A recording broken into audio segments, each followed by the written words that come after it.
Tensions in the Spanish Congress reached unprecedented levels today, following a row between a high-profile Catalan MP and the Spanish Minister of Foreign Affairs. Hello, and welcome to Catalan News.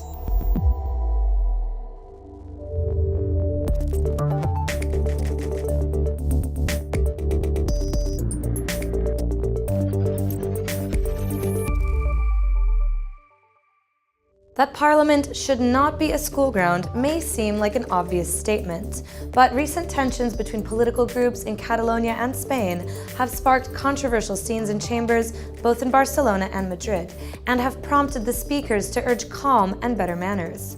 We'll get you more on today's latest quarrel in Madrid, but stay with us to learn about the conversation that former President Carles Puigdemont and Chinese dissident Ai Weiwei held today.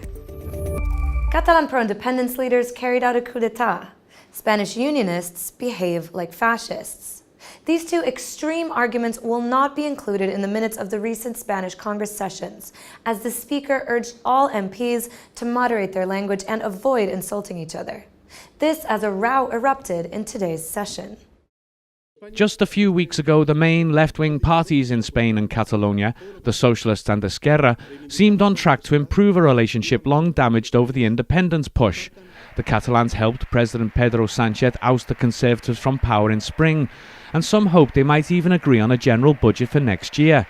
But recent developments in the case against jailed Catalan leaders has halted any signs of progress. Tensions are once again on the rise. Today's session in the Spanish Congress is only the latest example. Es el ministro más indigno de la historia de la democracia española. The Esquerra MP, known for his belligerent tone, went on to accuse the minister of being a member of a far-right organisation. Borrell did not remain silent. Ha vertido usted sobre el hemiciclo esa mezcla de serrín y estiércol que es lo único que usted es capaz de producir. Most MPs cheered the words of the Spanish minister, but Rufián refused to back down. The chamber speaker eventually expelled Rufián, and all his colleagues left the chamber with him.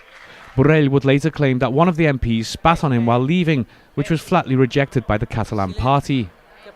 Not only does this row show the tensions between the Socialists and Esquerra, but it also reflects the polarisation of Catalan and Spanish politics as a whole, and the hostility among parties. Accusations of being Nazis, fascists and carrying out a coup d'etat have become the norm. Just like his Spanish counterpart did today, the Parliament Speaker recently called on MPs to behave properly while in the chamber and to avoid words that could be seen as insulting. Former Catalan leader Carles Puigdemont and Chinese dissident artist Ai Weiwei met today in Brussels. Puigdemont and Weiwei, two high-profile political dissidents and both exiled in Europe, held a joint talk to discuss freedom, democracy, human rights, and political prisoners. They have both been behind bars, although in Puigdemont's case for a short time, due to their political activities. In the talk, they defended Catalonia's right to self-determination and warned Europe that it should not have double standards when it comes to defending fundamental rights.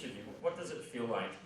Concerning the Catalan crisis, the attitude from the Spanish state is clearly, we can describe that attitude as an authoritarian, because it's not authoritarian to put political dissidents in jail, in pre-trial jail, since more than a year, only for organizing a referendum. That is a sign of authoritarianism. When they have those kind of issues happens in Tibet or other nations, some maybe the Soviet bloc, or it completely changes tone. So you cannot have a double standard when you talk about human conditions or freedom of speech, especially in Europe.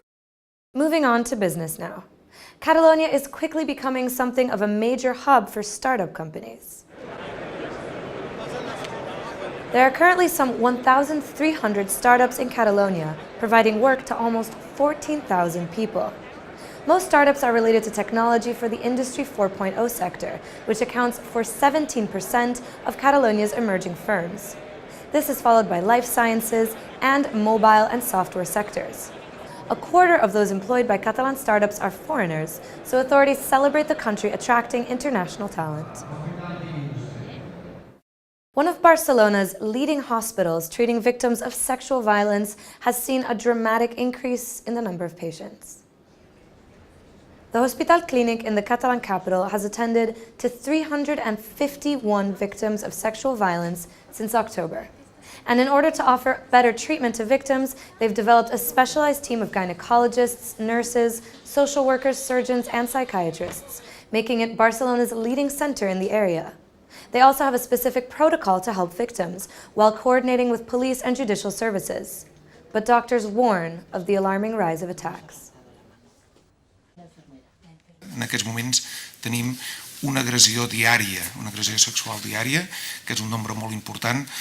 S'ha duplicat el nombre total des de l'any 2005, aquesta és una xifra esgarrifosa, i al mateix temps veureu que un percentatge molt important, 2 de les terceres parts, són amb gent jove, menors de 25 anys. Letters from Picasso made public for the first time in 50 years.